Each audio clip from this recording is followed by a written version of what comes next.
So next என்ன question பார்த்தீங்க அப்படின்னா 1946ஆம் ஆண்டு டிசம்பர் மாதம் 9ஆம் தேதி அரசியலமைப்பு நிர்ணய சபையின் முதல் கூட்டம் நடைபெற்றது.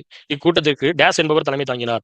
ஓகே, அப்போ கிறிஸ்துவ தூக்குழு அமைச்சரவை தூதுக்குழு வந்ததுக்கு அப்புறம் அரசியலமைப்பு நிர்ணய சபை ஸ்டார்ட் ஆகுது. அதில் ஃபர்ஸ்ட் மீட்டிங் எப்போ அப்படின்னா டிசம்பர் 9.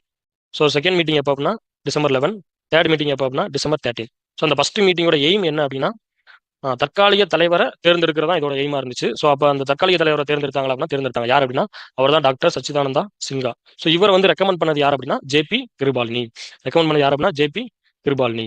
ஸோ இருக்கையிலேயே மூத்த உறுப்பினரை செலக்ட் பண்ணணும்னு சொல்லி டாக்டர் சச்சிதானந்த சின்ஹாவை செலக்ட் பண்ணாங்க. டிசம்பர் 11 தலைவராக இருந்தது யார் அப்படின்னா டாக்டர் ராஜேந்திர பிரசாத். அதுக்கடுத்து டிசம்பர் 13 முக்கியமான ஒரு விஷயம் நடந்துச்சு. என்ன அப்படின்னா நேருவோட குறிக்கோள் தீர்மானம். இந்த குறிக்கோள் தீர்மானத்துக்கு அங்கே பெர்மிஷன் கிடைச்சிச்சு. ஸோ இந்த மூணுமே ரொம்ப ரொம்ப முக்கியமான ஒரு விஷயம். மொத்தமாக 11 அமர்வுகளா 166 நாட்கள் நடந்திருக்கும். 12 தொகுதிகளா நடந்திருக்கும். ஸோ இதுதான் அரசியலமைப்பு நிர்ணய சபையோட நடந்த ஒரு மீட்டிங். ஓகேவா? ஸோ இதுக்கான ஆன்சர் டாக்டர் சச்சிதானந்த சின்ஹா. அவர் தான் தற்காலிக தலைவர். ஸோ அதுக்கப்புறம் தான் டாக்டர் ராஜேந்திர பிரசாத் வருவார். ஸோ ரொம்ப ரொம்ப இம்பார்ட்டன்டான கொஸ்டின்.